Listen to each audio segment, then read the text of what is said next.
I'm sorry that the heat is not really at its optimum tonight, but that's the way it was in Krakow.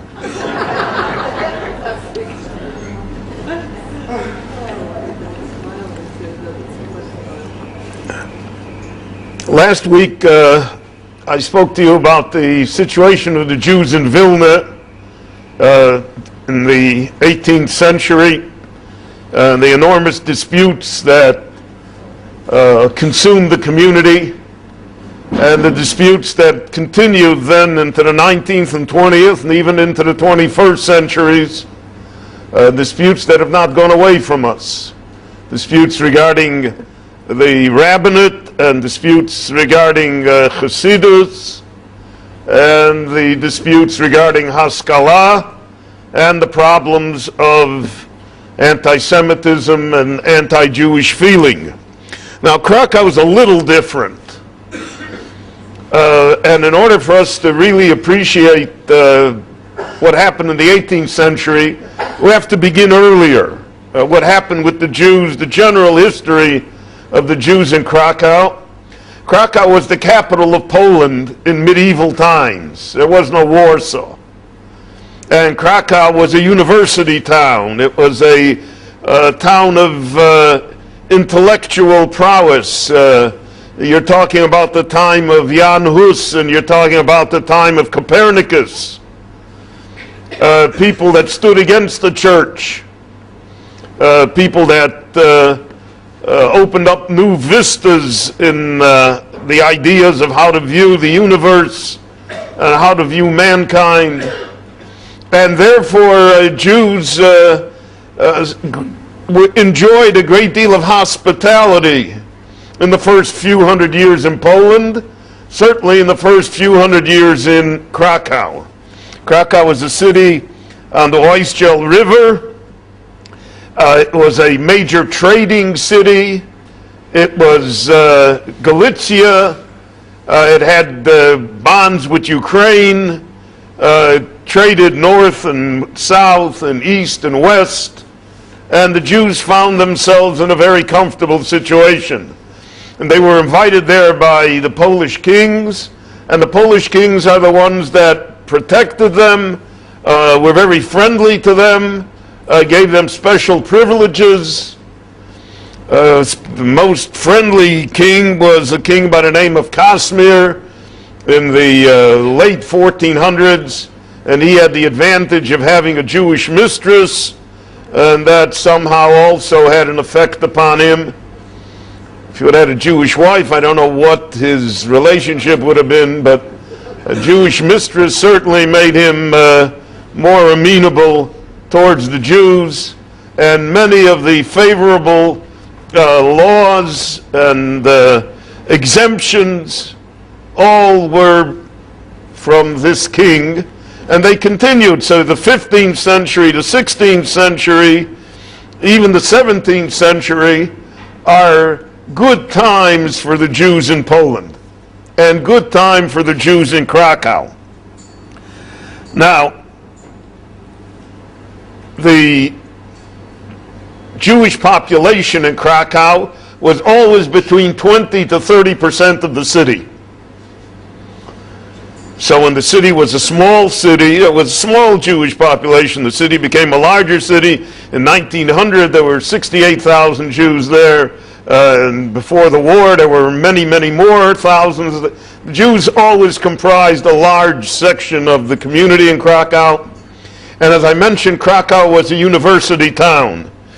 Now, the enemies of the Jews in Krakow were A, the students in the university, and B, the Roman Catholic Church. The Roman Catholic Church opposed the policies of the kings, opposed the policies of granting any rights to the Jews, and we have records for their attitude here in the rabbinic response of the time, which I'll discuss with you in a moment.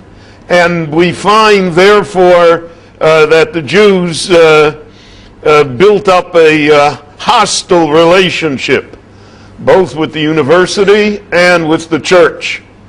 and eventually that would come back to haunt them. It would bring great problems to them. The Jews were, as I mentioned, mainly in money lending, in small commerce, traders. They were excluded from many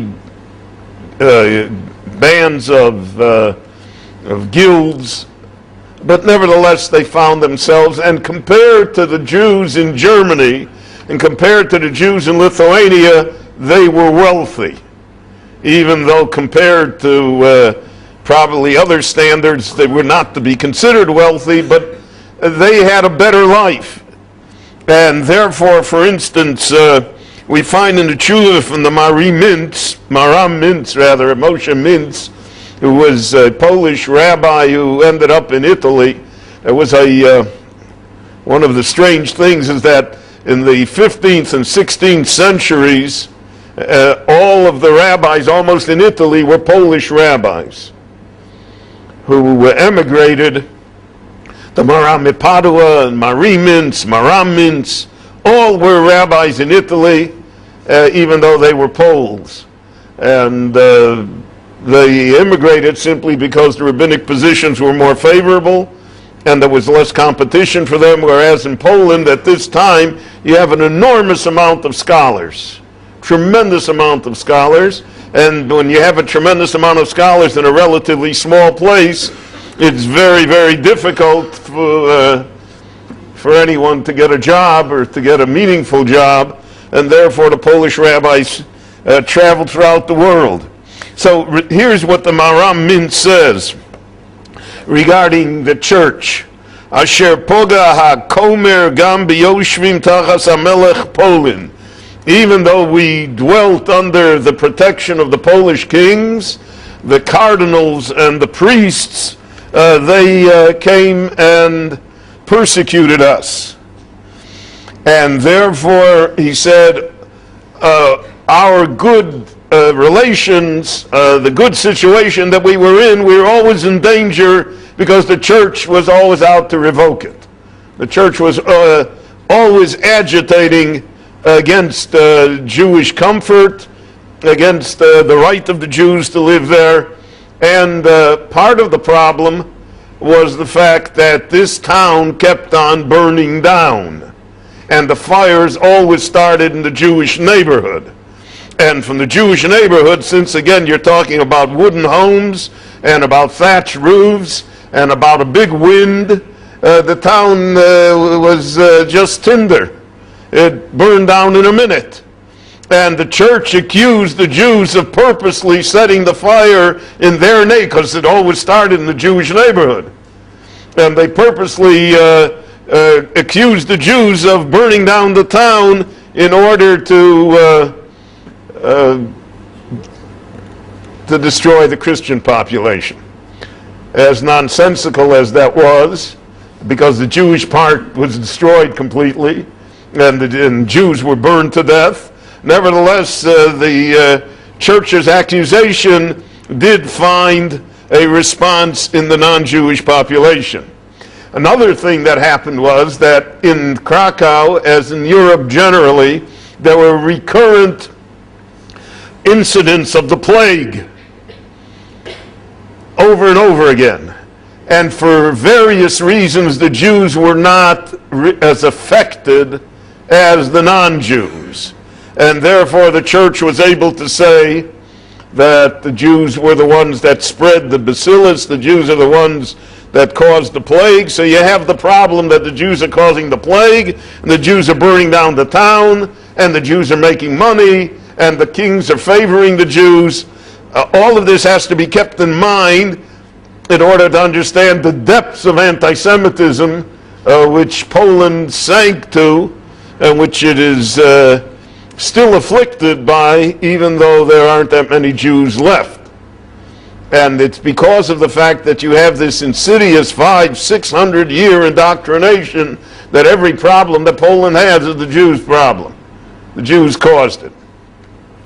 The Jews were protected by the kings, and the kings in a great respect were happy to persecute the church because they didn't want to share their power and they didn't want to share their wealth with the church, and they therefore you had this like a three-ring circus going on all the time: the kings, the Jews, and the church.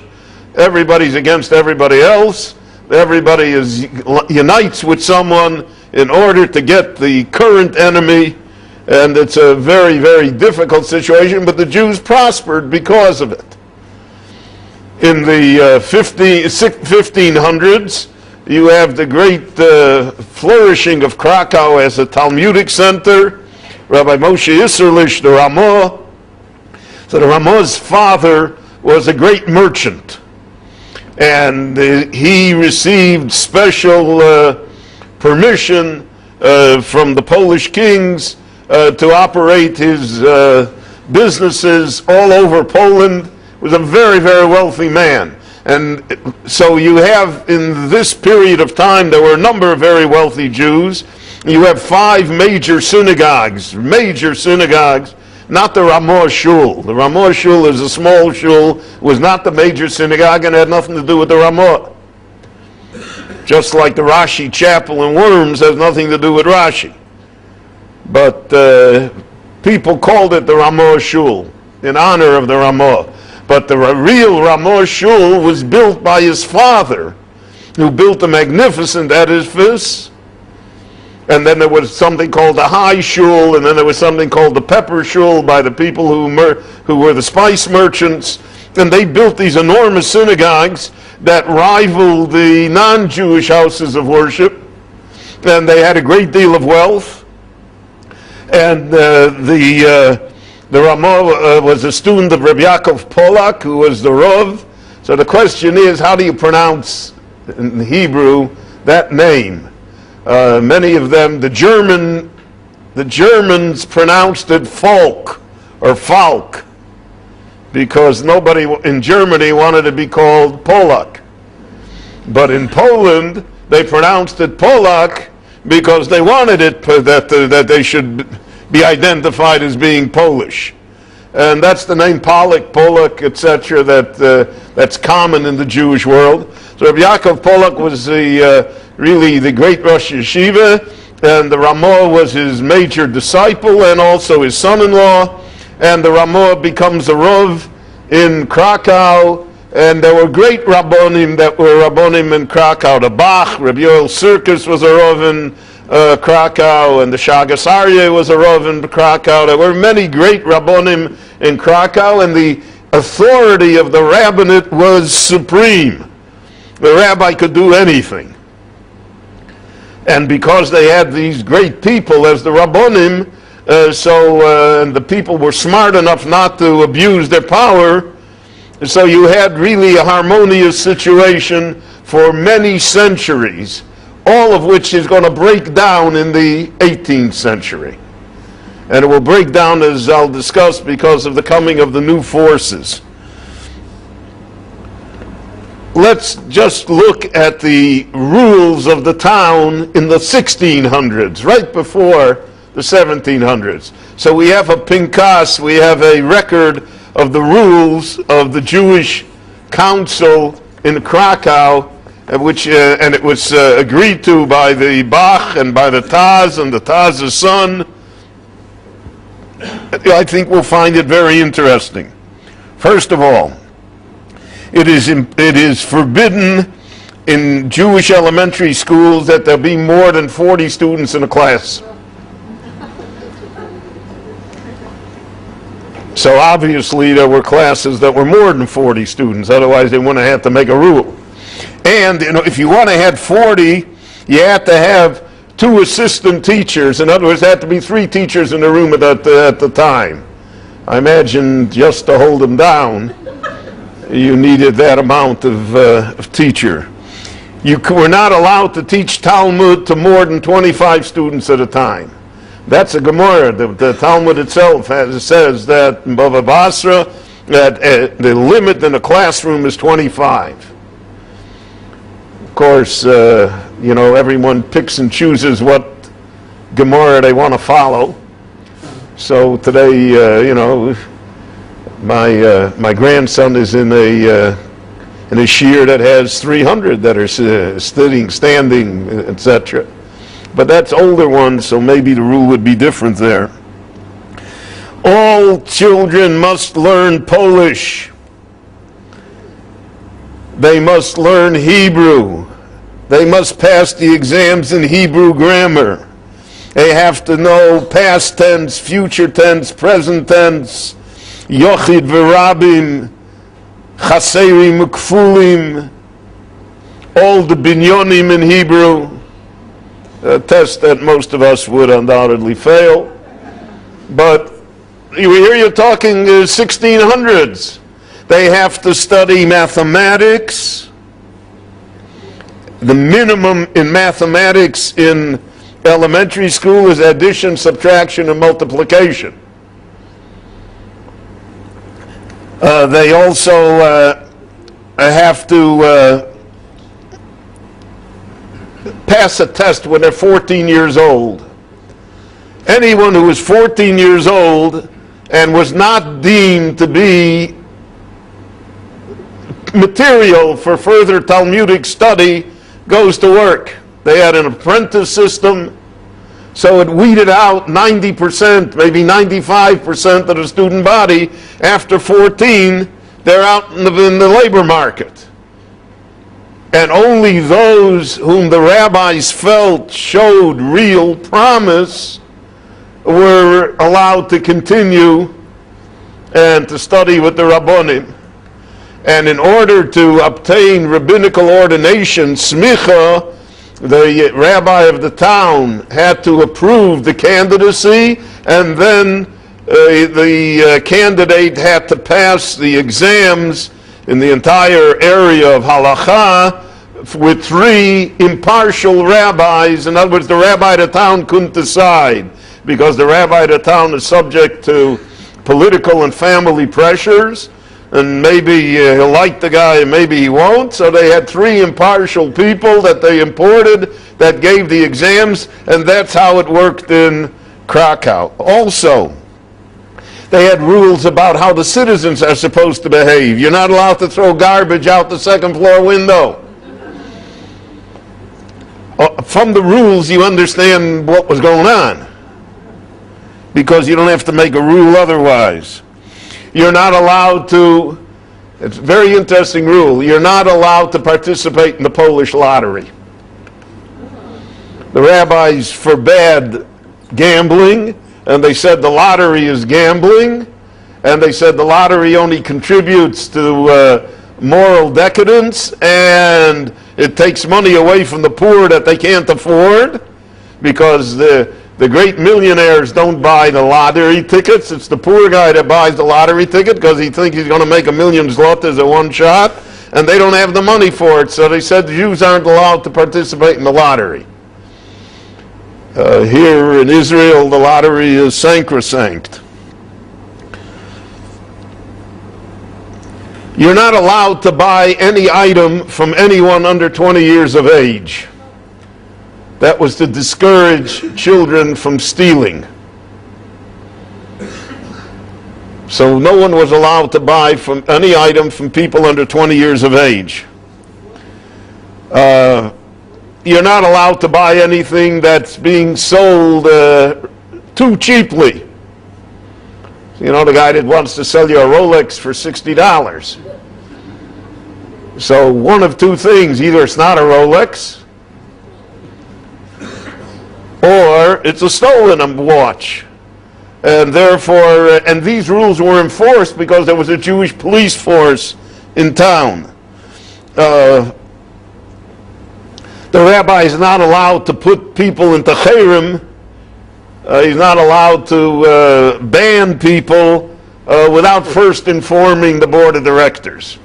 Since the people he wanted to ban usually were on the board of directors, therefore that was a pretty strong veto against his powers. We also have a very good rule here that one was not allowed to were not allowed to wear fur coats, jewelry, or fancy clothes in public, both out of terms of modesty, but the real reason was because it incurred the enmity of the non-Jewish population. And since the women wanted to flaunt the fact that they had furs, or that they had jewelry, or that they had special finery, so therefore this was part of the rule that the rabbi said, that the town council said rather, that they should not do so. Because of that, there became like standard dress for women for Shabbat and Yom Tov. And what the standard dress is, I don't know. I haven't seen the movie, so I don't know yet. But there was an attempt to standardize dress, that it should not raise enmity, it should not cause jealousy, and also in society it should not cause rifts that were unnecessary. Now these rules of the council in the 1600s all were enforced. As I mentioned, there was a Jewish police force, and they were enforced, and there were also taxes that they collected, and because of the fact that they had favorable rulings and favorable opinions from the Polish kings, so the taxes were not onerous, whereas the taxes in Lithuania and in other parts of Europe were always oppressive taxes, taxes that the Jewish community could not meet. Because of that, you had the situation here I mentioned last week, that it was common practice in Lithuania for rabbis to purchase their rabbinic position. The town was broke, they owed a lot of money in taxes, and here some man came along and he said, I'm going to be the rabbi in your town. There are candidates. So it was not purely decided on merit. The candidate that said, I'll take care of half the debt, or I'll take care of all the debt, or I have a father-in-law that'll take care of all the debt, naturally gained priority, which was a very corrupting influence on the rabbinate and on the choice of rabbis. But in Poland, as late as the 1600s, that didn't exist, simply because of the fact that the Jewish community was not in debt. The taxes were not onerous, so therefore they didn't have to come on to these types of situations. And so you have almost an idyllic situation as we enter the 1700s. In the 1700s, the whole thing turns around. And that's why that's the wind of change here. That this is really the beginning of the downfall of Polish Jewry. If you look at it in a long-term perspective of history, so the Jews came to Poland in the late 1200s. So from the 1200s till the 1600s, the Jews are in good shape. It's 400 years of relative wealth, prosperity, freedom from persecution, all relative to what's going on in the rest of Europe. And that's why you had this tremendous immigration coming from the West, especially from Germany and other places, and many Spanish Jews came after the expulsion from Spain, came also to Poland and Lithuania, because the situation there was decent, was livable. But if you look at it in the perspective of history, like from 1680, 1690 onwards, until the Shoah, until the 1940s, it's almost straight downhill. It's downhill in terms of wealth and prosperity and opportunity. It's downhill in terms of anti-Semitism. It's downhill in terms within the Jewish community. The Jewish community becomes fractured. As bad as Lithuania was, Lithuania at least had a live and let live policy amongst Jews. The rabbis and the maskilim didn't agree, but it was not, nobody put glass on the floor of the bathhouse. But in Poland, it was violent, the disagreement. And because of that, the entire structure of Polish Jewry suffered greatly. What caused that? Why is the 1700s? Well, there are a number of things. First of all, there are outside forces. The Jewish people, even though we wish it were this way, the Jewish people don't live in a vacuum. We live in a world. There are other countries. There are other forces. There are other things that happen. And what happens affects us. And even though, Ben-Gurion's famous statement is we don't care what the nations of the world say, we only care what we do, that's bravado. That's just puffing it. That's not true. We see that regarding the state of Israel. We don't have freedom of doing what we want to do because there's an international community that limits us. Well, what happens in Poland is that the kings lose their sovereignty. And Poland becomes absorbed into Austria, into the Austro-Hungarian Empire, to the Habsburgs. Krakow especially, Galicia was annexed by Poland, from Poland into Austria. And the Austrians were not nearly as nice to the Jews as the Polish kings had been. And Austria treated Poland generally as a fiefdom. They didn't treat them as being equal parts of the empire. So if they treated the non-Jews in that fashion, they treated the Jews doubly so. So you have now greater taxes, you have a lessening of opportunities, you have a smaller economic base, you have all of these outside factors, plus the fact that you have constant war.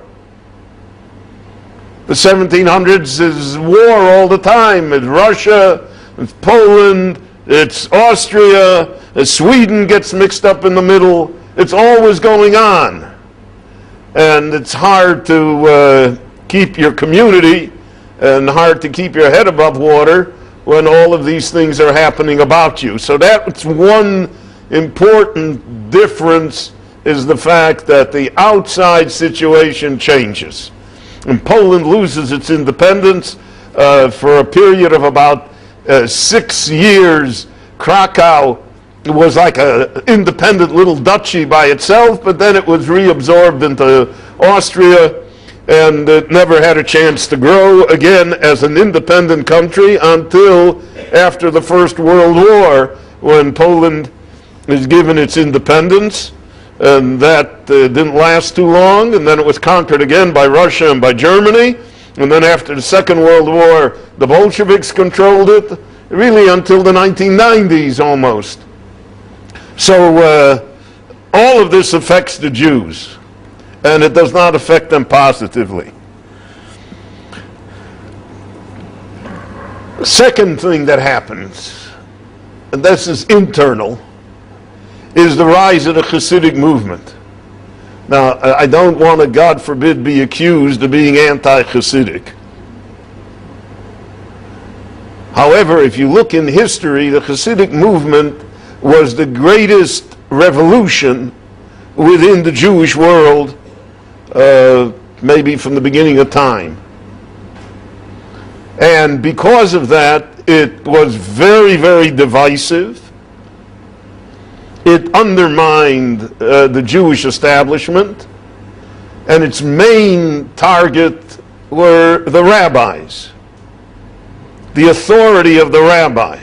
The authority of the rabbi was usurped by the Rebbe, whoever the Rebbe was, whichever brand of Chassidus the people followed. And that therefore the entire structure of medieval Jewish Europe, especially of Eastern Europe, based on a kehillah, on a kahal that ran everything, based on the Parnasim and the Gabayim who ran everything, based on the Rabbanim, based on the Bet Din, all of that was destroyed. And it was destroyed by the Hasidic movement. It is not a surprise, therefore, that, for instance, I want to read you that 1786, the rabbi of Krakow,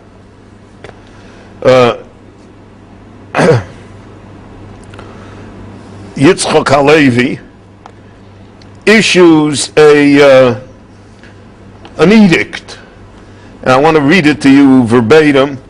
Chalila, chalila, God forbid, God forbid. Chaticha de Yisura, it's a piece of Isur, it's a piece that's forbidden. To do what?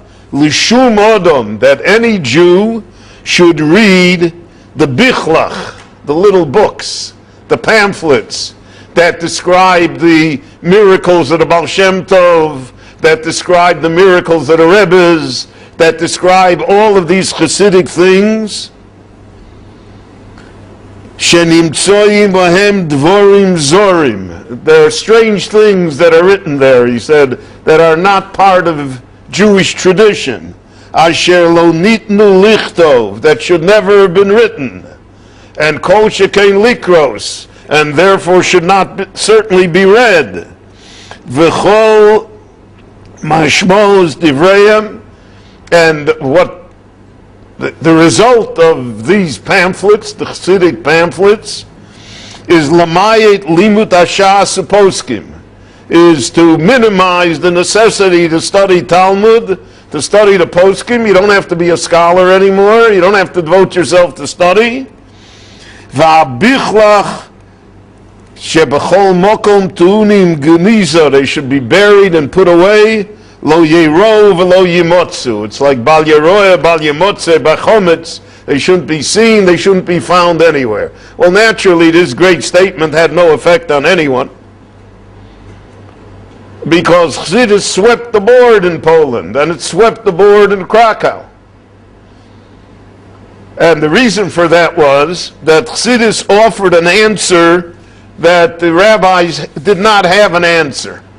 It afforded a solution. It gave a view of life, because the rabbis had no answer to Austria, and the rabbis had no answer to a deteriorating economic situation, and the rabbis had no answer to why the Messiah had not come yet, and they had no answer to what the future of the Jewish people is going to be. And Chassidus came along and provided an answer. It built an imaginary world. It built a world that was outside all of these problems. And if you went to a holy Rebbe and he gave you a bracha, so then you went home happy. Whereas the rabbi could say, you know, I can't do anything for you. There's a famous joke, there are a lot of jokes about brachas, but there's a famous joke that a Jewish farmer came once to a Rebbe, and he said to him, Rebbe, all my chickens are dying. What should I do? So the Rebbe said to him, feed them rice. So he fed them rice. He comes back a month later, he says, Rebbe, the chickens are still dying. So the Rebbe thinks, and he says, mix in milk with the rice. So he mixes in milk with the rice. He comes back a month later, he says, my chickens are still dying. So the Rebbe says to him, listen, I have a lot of good ideas. How many chickens do you have? So, but people, you know, you didn't go to a veterinarian and ask, what should I do? My chickens are dying. You went to the Rebbe and you asked them. Now there's going to be a counter-revolution in Chassidus, especially in the Krakow neighborhood, to this type of giving brachas. And that will be Kotsk, that'll be Pshischa. I've discussed it in other lectures. They said, forget it, we don't give brachas. But that's not our business. And the Kotzker said, ruefully, he said, I have my head in heaven, and he comes and he wants me to get his cow should give more milk. And I'm not interested in his cow. But most of the Rebbes were interested in the people's cow. And therefore, there was an opportunity here that the Chassidus exploited to its benefit and undermined the rabbinate, and eventually the rabbinate was almost completely irrelevant to the Jews in Poland. because the Rebbes were the ones that controlled the Jewish people, not the Rabbonim and not the Kehilos. Another point that has to be made with Chassidus is that the Chassidus was a democratic revolution. It democratized Jewish life in Eastern Europe. Until then, you had the aristocratic class, the wealthy people, the scholars, who were maybe 1% or 2% of the entire population, and they ran the show. They decided the taxes, they decided the rules for instance, the rules that were formulated here were never put to a referendum. Nobody ever voted on it. Somebody told you that you can't wear. Why can't you wear? I wear what I want to wear. The Chassidus came and threw all of that out the window. The Chassidus said, nobody has a right to tell me. And therefore the power, the vested power of the Jewish councils, the vested power of the traditional power, even of the Bezdin, didn't count. Because if the Rebbe could say against the Bezdin, he could say against the court, he was extra legal. And therefore Chassidus had a wide popularity. I would say that Chassidus is the basis for the fact that the Jewish people in Eastern Europe found themselves easily radicalized with all sorts of utopian ideas, because Chassidus is by itself a utopian idea. And therefore, they were open to all of these things. Now, aside from the influence of Chassidus in Krakow, as in Vilna, the Haskalah comes to Poland. Now, the Haskalah was not nearly as successful originally in Poland as it was in Lithuania. The Lithuanian Jews, because of their rejection of Chassidus, because of their rational bent, because many of the ideas of the Maskilim were really parallel to the ideas introduced by the Gaon of Vilna and later by the Musar movement. So therefore, Haskalah found a real sounding board amongst Lithuanian Jewry. And the yeshivas in Lithuanian Jewry were infiltrated by the Haskalah, by the Maskilim, to a great extent. And most of the great leftist leaders of the 19th century in Lithuania were ex-yeshiva boys, were people who came from the yeshivas. And even in the United States, Sidney Hillman, from the CIO, who was the head of the Amalgamated Clothing Workers of America, was a Slobodker Talmud. And more than that, in Lenin's Politburo, there were two members who had smicha from yeshivas. Because of the fact that somehow in the Lithuanian mind, in the yeshiva mind, in the rational world, the Haskalah struck chords. In Poland, the Haskalah had a much more difficult time. Much more difficult time. But eventually it came. And when it came to Krakow, it came to Galicia. And Galicia became the stronghold of Chassidus and the stronghold of Haskalah at one and the same time. And here you had a war. I mean, there's no other word to describe it.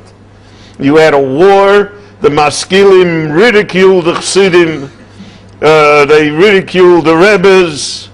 They pulled out all the stops. And they cooperated with the Austrian government in attempting to have Rebbes arrested.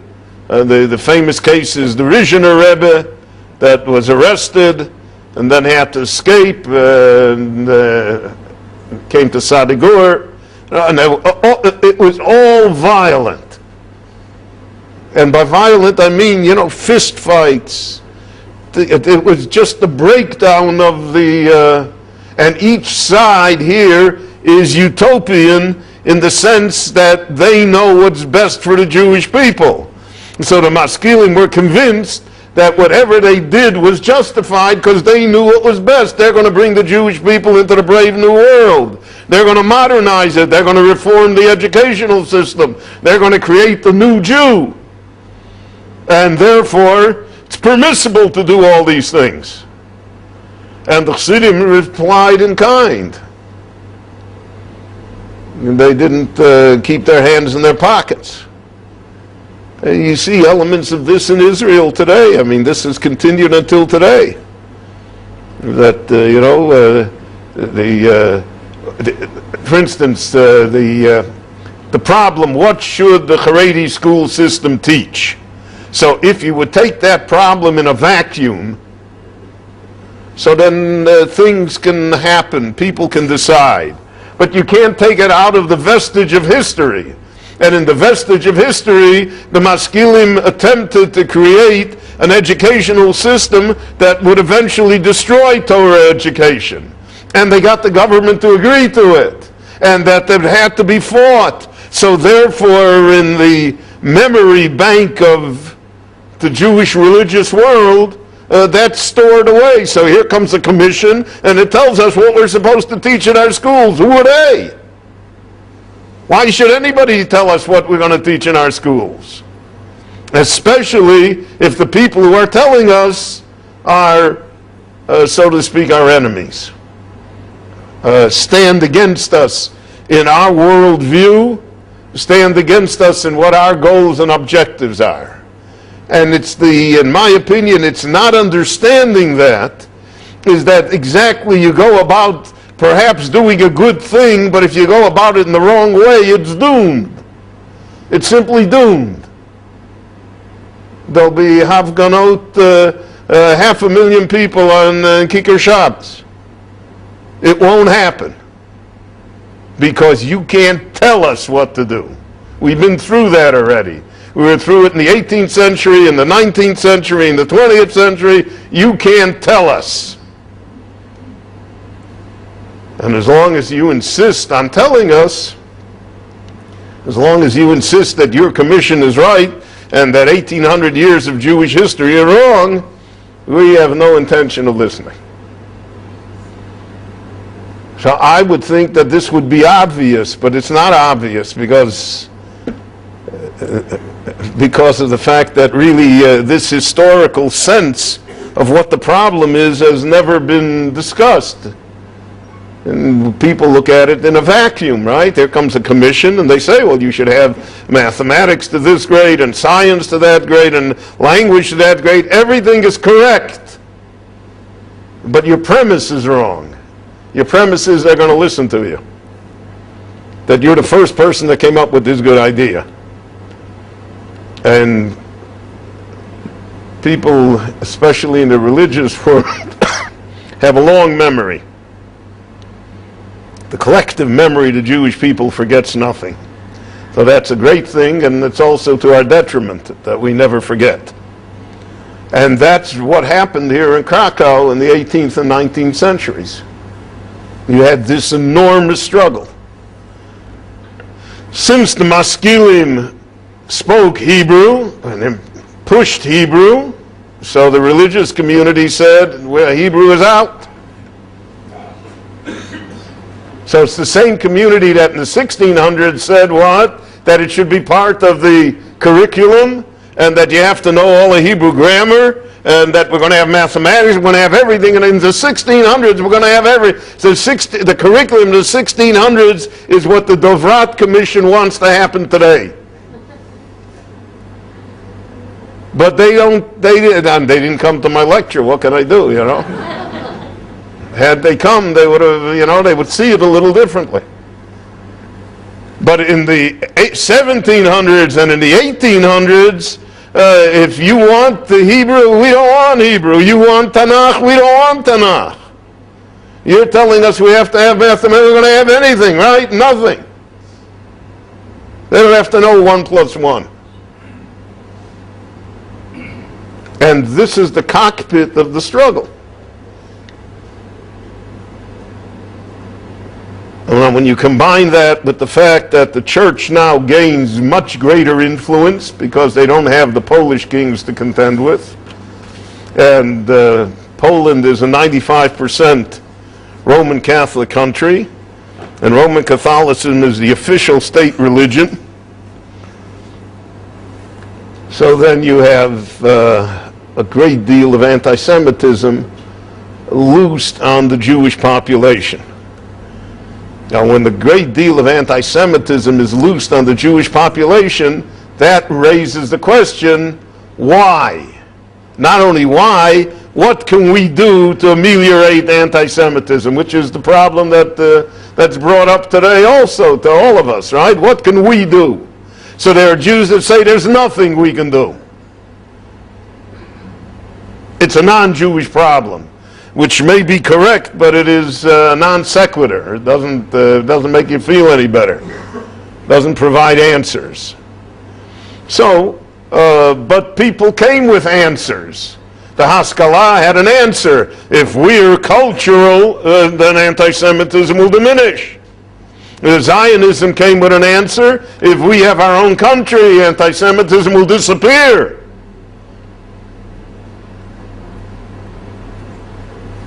But the 20th century has mocked all of the answers of the 18th and 19th century. And because all the solutions have proven useless in the face of what happened to the Jewish world in the 20th century, and it's obvious to all that the state of Israel is not the solution to anti-Semitism. So now you hear again what we heard then, that it's really our fault, that the state of Israel is the cause of anti-Semitism. And you have Jews who say, well, if there would be no state of Israel, God forbid, but there would be no state of Israel, then there wouldn't be any anti-Semitism in the world. So you see how it repeats itself. This whole syndrome of what happened to Polish Jewry.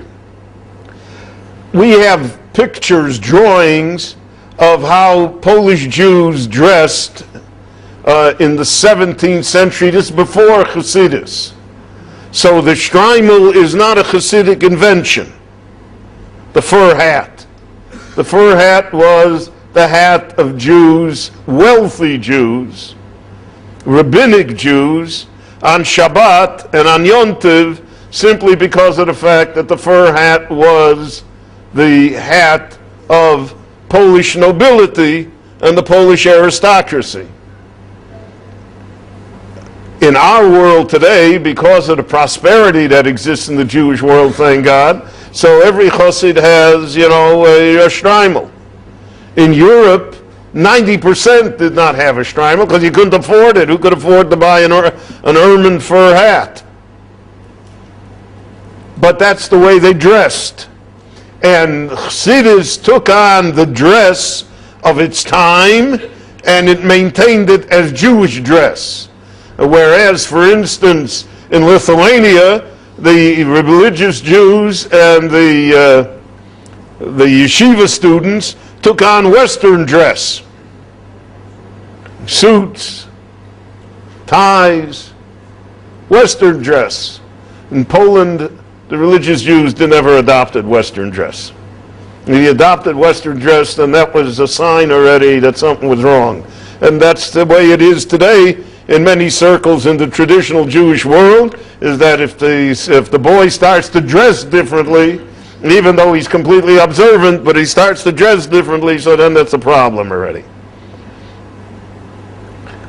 The traditional Jewish appearance in Poland was recognizable. Jews wore little caps with a small bill. The Chassidim kept that, so that today, for instance, until a boy is bar mitzvah, etc., they usually wear those little caps, and they're made of velvet. In Poland, they were not made of velvet. They were much coarser material. And the rabbis dressed regally. that was like a rabbinic uniform, with long frocks, boots, usually with a cane as well. But the populace didn't dress that way. But Jewish dress was so important that when there were decrees passed against Jewish dress, and passed first by the Russian Tsar and then later even by the Austrian government, that Jews couldn't dress as just in this traditional fashion.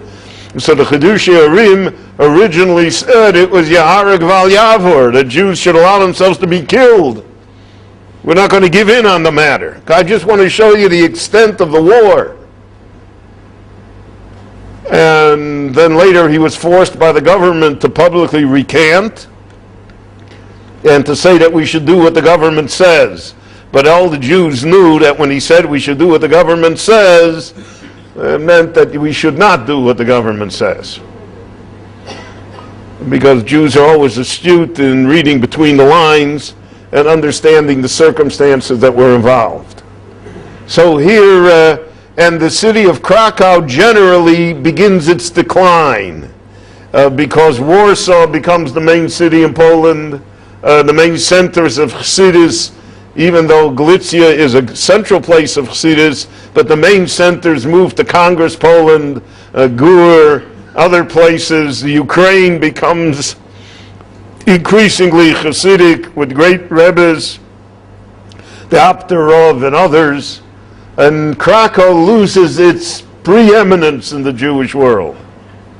And because it loses its preeminence in the Jewish world, and it loses much of its economy, and because of all of these problems, so then you have this terrible decline. Now today, Krakow is the jumping off place for all Jewish tours in Poland because of its proximity to Auschwitz-Birkenau, and because it is one of the few places in Eastern Europe that has some major Jewish buildings preserved intact.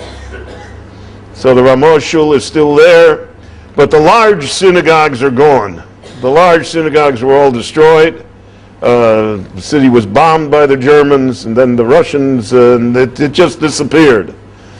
And but nevertheless, the cemetery in Krakow is a great tourist attraction because the Ramah is buried there, as are many of the other great Rabbonim, and Jews are into graves. It's a great tourist attraction. And therefore, Krakow is really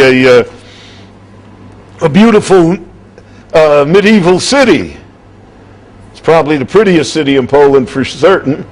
So therefore, it remains a magnet for tourism and for Jewish tourism until today.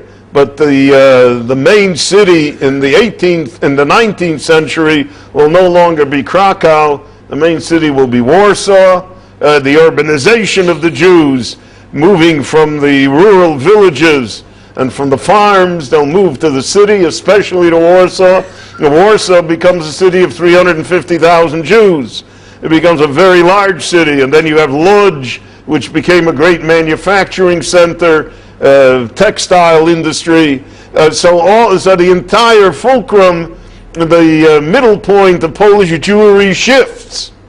And when people become urbanized, when people leave their homes, so then urbanization takes a toll on tradition, especially with young people. You're in a new situation, you're in a different society, the old rules don't apply anymore, there's nobody there to enforce it on you, and therefore you have this breakdown. So that by the 1930s, 70% of all Jewish children in Poland attended non-Jewish schools.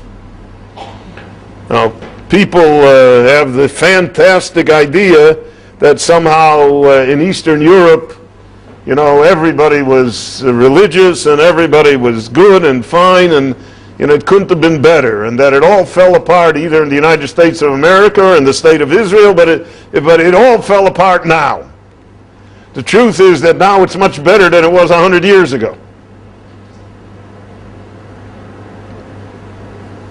And we don't appreciate the fact that it's better because we don't know what was, we have this fantasy of what was then. But the 19th century saw Polish Jewry begin to disintegrate. The Hasidic dynasties held together to the extent that they could.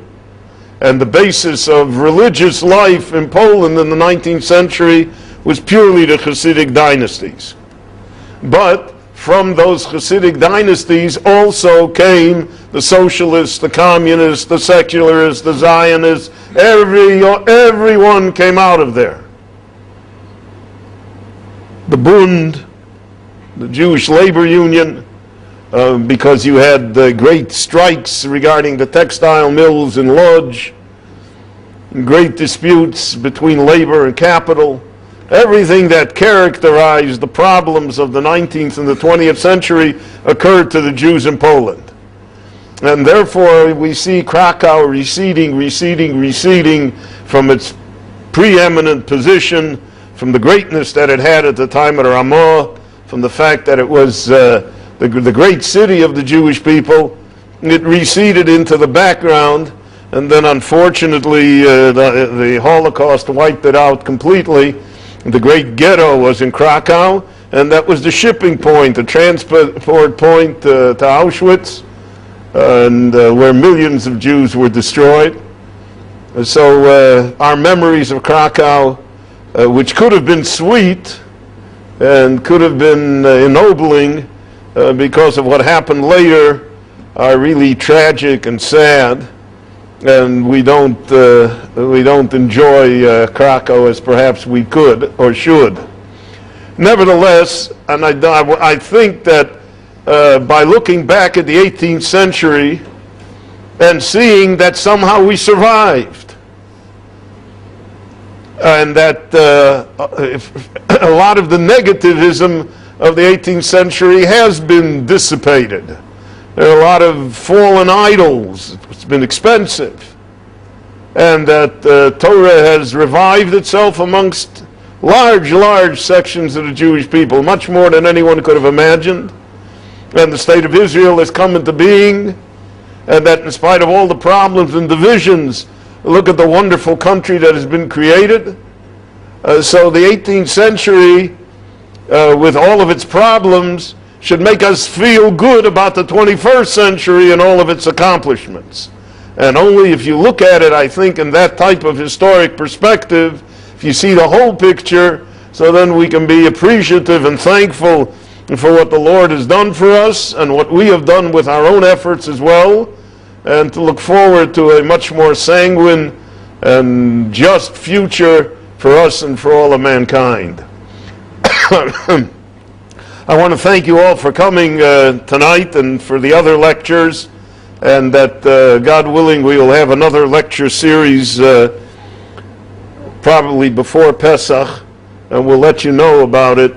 And thanks again for coming, and have a healthy winter.